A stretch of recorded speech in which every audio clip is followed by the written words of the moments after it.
What's going on, peeps? It's the YouTube Troy, aka Papa Berto. And I wanted to make a video giving you guys my first impressions on this new Need for Speed game. The past Need for Speed games were kind of I didn't really like them. I never bought them or anything because, quite honestly, they just looked lackluster. They just didn't have that original Need for Speed, feel. And the last one I ever touched was Hot Pursuit.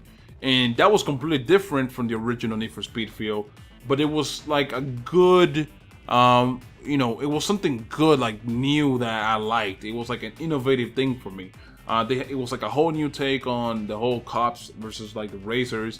We had like EMP discharges, aerial support, spikes, and all that good shit. I like that, man. I really enjoyed that of Need for Speed Hot Pursuit. And that was the last game I touched from the franchise. Now, this new game was actually announced a while back, but I only found out about it like a week before it was about to come out, which was on November 3rd. And I want to just real quick, before I give you guys my positives on this game, I want to give you guys my two negatives, all right? So the first one being the cutscenes.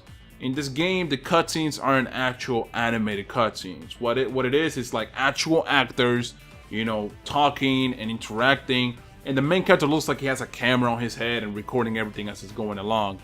And I don't know, it kind of throws me off because it seems more like I'm watching a movie and I'm not watching like a game cutscene, you know what I'm saying? It feels like I'm watching a rip-off of, let's say, Fast and Furious or some shit. And the other thing is that I wanted to mention was that in this game, you gotta actually level up to a decent level for you to be able to customize all areas of your cars. And I don't agree with that. I honestly don't agree with that. I think it should be where, you're able to customize every part of your car regardless of your level, as long as you got the money to buy the parts, you're set. But in this game, it's not like that. You can only customize, a little bit of your car in the beginning, and then you gotta level up to like level 27, level 30 to be able to customize a few of the other extra stuff. And I don't know, man, that throws me off as well. I just don't like having to grind to then pay with the in-game currency for me to get something. If I have to pay for it at the end of the day with the in-game currency, then this should allow me to be able to just buy it instead of having to be a certain level to get it. You get what I'm saying? So those are the only negatives, all right? I will tell you guys this game has some crazy ass customization. Like, I'm gonna tell you a few of the things that I actually memorized from the top of my head because I don't know shit about cars. You can upgrade your ICU. I think it's called either the ECU or the ICU.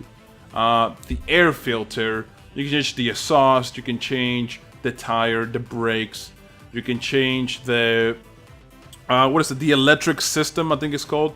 Electric system. The cylinder head. You can change a bunch of crap for your car. And mind you, since I don't know a lot about cars, I can't really tell you guys, every part of the car that you can customize.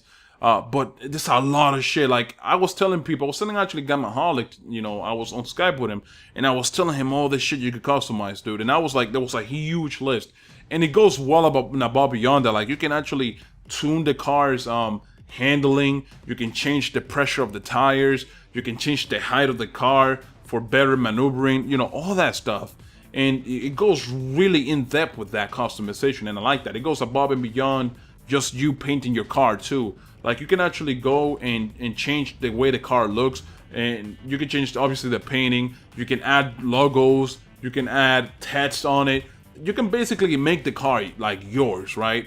And I like that. Besides the customization, obviously the painting is there and all that good stuff, and you can add things to make the car look prettier on the outside, on the exterior. Now, the other thing I want to talk about was just the cops in this game, right? So in this game, I don't know if it's because I got a crappy car or not. I try to upgrade as much as possible because right now I'm like level 10 and I've only played about 8 to 10 hours. So you can kind of, estimate that to me leveling up one level every hour. And that's because I don't do a lot of tricks. I don't really do much. I was just trying to figure the game out as I was going along. And basically, the cops stay on your ass in this game. Like, for you, here's how you gotta get rid of them. You gotta lose them from their line of sight. You gotta get away from their line of sight as they're chasing you, which is next to fucking impossible because they're tough, they're really persistent in this game.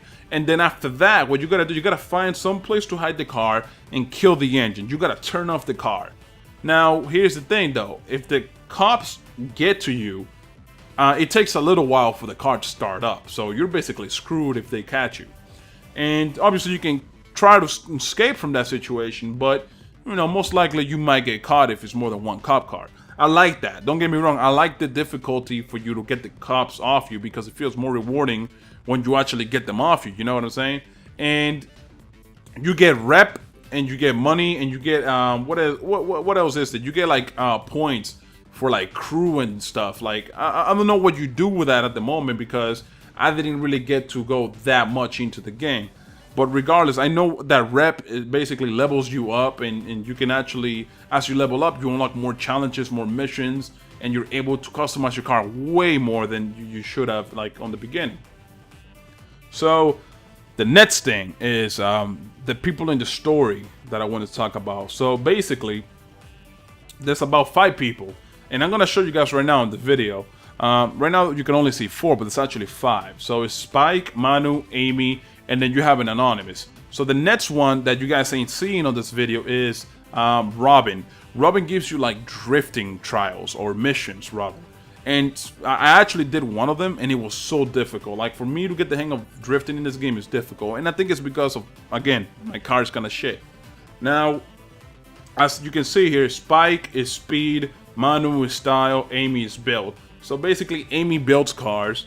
Manu's about style. I really don't know what that means because I haven't actually done a mission for him, but I've done missions for everybody else. Spike, basically, you know, he gets you to races, like speed circuit races. And then the one that has the question marks, basically, he's all about you interacting with the cops. So he'll tell you, like it says here, escape a 2-minute pursuit, right? And basically, you have to stay on, you have to let the cops chase you for 2 minutes, and then you have to get away from them. And then he'll give you another mission that's kind of the same, but, you know, with a little variation on them. Now, Amy, you know, it's more likely like you interact with her, but you mess with your own car. It's not like she's the one, you know, doing upgrades for your car. Like, you're the one doing it yourself.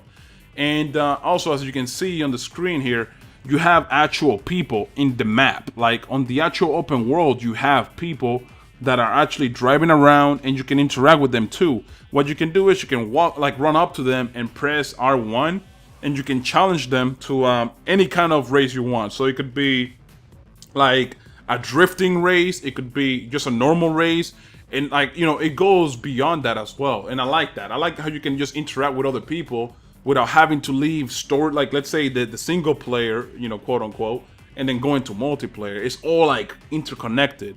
Mind you, I think that if you're not online, if you're not logged in online, you can just go straight to the open world and you won't have people join your game.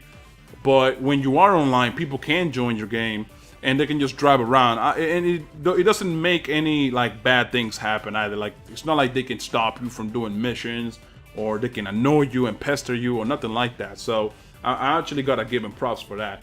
Now, just to close it out here, guys, the last Need for Speed game that I ever played was Hot Pursuit. Alright, I haven't tried any of the other Need for Speed games that came out after that, but I have seen gameplay, and they looked pretty, you know, meh to me. Like, I never actually gave them a try because they looked horrible. I'm being 100% honest here.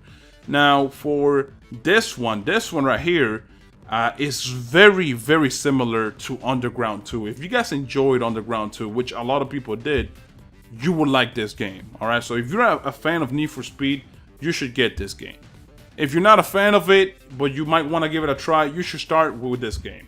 And I'm not telling you guys because, oh, you know, I received a review copy of it. I'm telling you guys this because I actually started out with Underground 2. You know, I have an older brother who played it more than me, mind you, but I actually got into it because of him. And it was an enjoyable game. And this game reminds me, sadly, of Underground 2.